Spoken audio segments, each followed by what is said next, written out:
ബഹുമാനപ്പെട്ട ശ്രീ ജ്യോതികുമാർ ചാമക്കാല അദ്ദേഹത്തിൻ്റെ വർത്തമാനത്തിലുടനീളം അദ്ദേഹത്തിന് മറുപടിയില്ലാത്തത് കൊണ്ട്, ചോദിക്കുന്ന ചോദ്യങ്ങൾക്ക് ഉത്തരമില്ലാത്തത് കൊണ്ട് KPCC പ്രസിഡന്റ് പറഞ്ഞ, സർവരും തള്ളിപ്പറഞ്ഞ ഒരു കാര്യത്തെ ന്യായീകരിക്കാൻ വന്നിരിക്കുന്ന ഗതികേടിൽ നിന്നുകൊണ്ട് അദ്ദേഹം പരമപുച്ഛം കലർന്ന വാക്കിലാണ് എന്തൊക്കെയോ വിളിച്ചു പറഞ്ഞത്.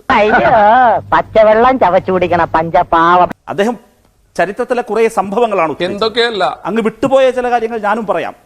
താങ്കൾ തന്നെ എത്ര തവണയാണ് ന്യായീകരിക്കാൻ വന്നിട്ടുള്ളത്? അമ്മാവൻ കാര്യമായിട്ട് ചൊറിയുന്നുണ്ടല്ലോ. അമ്മാവൻ ചൊറിഞ്ഞൊറിഞ്ഞ് തല്ലു വെച്ച് കൂട്ടുന്നു. നിങ്ങൾ ഇങ്ങോട്ട് വെക്കുന്നത് പോലെ ചരിത്രത്തിൽ ഇനി അതിനു മുമ്പൊക്കെ പോയാൽ EMSന്റെ 5 കെട്ടും 10 കെട്ടും EMSന്റെ ഒളയം കെട്ടും എന്ന് വിളിച്ചത് മുതൽ ഇങ്ങോട്ട് ചരിത്രത്തിലോട്ട് പോയാൽ ഒരുപാട് കാണും. എന്തിനാടോ നായരെ വെറുതെ എന്റെ ബ്ലഡ് പ്രഷർ ഇങ്ങനെ കൂട്ടുന്നേ? ലിസ്റ്റുമായിട്ട് ഇങ്ങോട്ട് വന്ന് ഭീഷണിപ്പെടുത്താൻ നിന്നേക്കരുത്.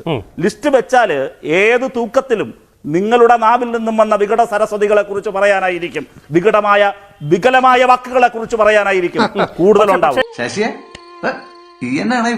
റഹീം പറഞ്ഞത് പാർട്ടിയുടെ പ്രസിഡന്റ് പറയുന്നതല്ല പാർട്ടിയുടെ തീരുമാനം എന്നൊക്കെ റഹീമിന് തോന്നുന്നത് അത് KPCയെ കുറിച്ചല്ല റഹീമേ, അത് നിങ്ങളുടെ പാർട്ടിയെ കുറിച്ച് അങ്ങനെ പറയുന്നത് നന്നായിരിക്കും. കാരണം നിങ്ങളുടെ പാർട്ടിക്ക് ഒരു പാർട്ടിയുടെ സംസ്ഥാന സെക്രട്ടറി മുഖ്യമന്ത്രി എല്ലാം ഇപ്പോൾ ഒരാളാണ്.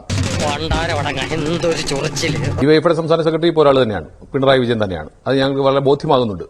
എല്ലാ സംഘടനയും ഒറ്റ ഏകാധിപതിയായി നിൽക്കുന്ന പിണറായി വിജയനാണ് നിങ്ങളെയൊക്കെ നിയന്ത്രിക്കുന്നതെന്ന് ഞങ്ങൾക്ക് എല്ലാവർക്കും അറിയാം. അതുകൊണ്ട് താങ്കൾ അത് വെച്ച് ആ കണ്ണാടിയിലൂടെ ഞങ്ങളെ കാണാൻ ശ്രമിക്കേണ്ടതില്ല.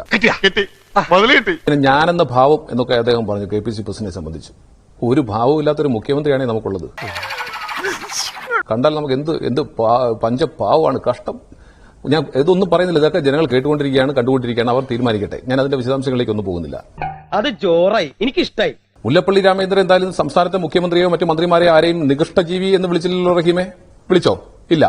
പരനാറി എന്ന് വിളിച്ചോ റഹീമെ? ഇത് എന്നെ ഉദ്ദേശിച്ചാണ്, എന്നെ തന്നെ ഉദ്ദേശിച്ചാണ്, എന്നെ മാത്രം ഉദ്ദേശിച്ചാണ്. എടോ ഗോപാലകൃഷ്ണ എന്ന് വിളിച്ചതുപോലെ എടോ പിണറായി, നിങ്ങൾക്ക് കേരളത്തിലെ പ്രതിപക്ഷത്തെ കുറിച്ച് ഒരു ചുക്കും അറിയില്ല എന്ന് പറഞ്ഞോ? പറഞ്ഞില്ലല്ലോ. നീ മേടിച്ചോ? SFIക്കാർ നടത്തിയപ്പോൾ നിങ്ങൾ എവിടെയായിരുന്നു? ഇപ്പുറത്ത് ഇടുക്കിയിലെ ഒരു പ്രിൻസിപ്പലിനെ കുറിച്ച് അടച്ചിട്ട മുറിയിൽ മറ്റേ പണിയാണെന്ന് പറഞ്ഞത് സംസ്ഥാനത്തെ മന്ത്രിയല്ലായിരുന്നോ?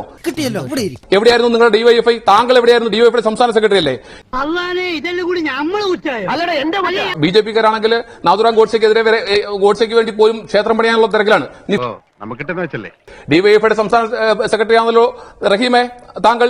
DYFIയുടെ അഖിലേന്ത്യാ പ്രസിഡന്റ് 2ാം കെട്ടിന് അദ്ദേഹത്തിന്റെ പുതിയ അമ്മായി അച്ഛൻ എന്ത് സാമൂഹ്യ അകലം പാലിച്ചിട്ടുള്ളത്? അപ്പൊ അന്നൊന്നുമില്ലാത്ത വികാരമായിട്ട് ഇപ്പൊ വന്നിരിക്കുക റഹീമെ. ഉളിപ്പുണ്ടാവണം, സ്വല്പമെങ്കിലും ഉളിപ്പുണ്ടാവണം. DYFIയുടെ സംസ്ഥാന സെക്രട്ടറി എന്ന് പറഞ്ഞാൽ പോലെ ആർജവം ഉണ്ടാകണം. ഇത് നീ ചോദിച്ചു വാങ്ങിച്ചതാണ്, ഇനി ചോദിക്കരുത്. സ്വാമിയെ നിന്നെ അങ്ങനെ അങ്ങ് പോയാലോ.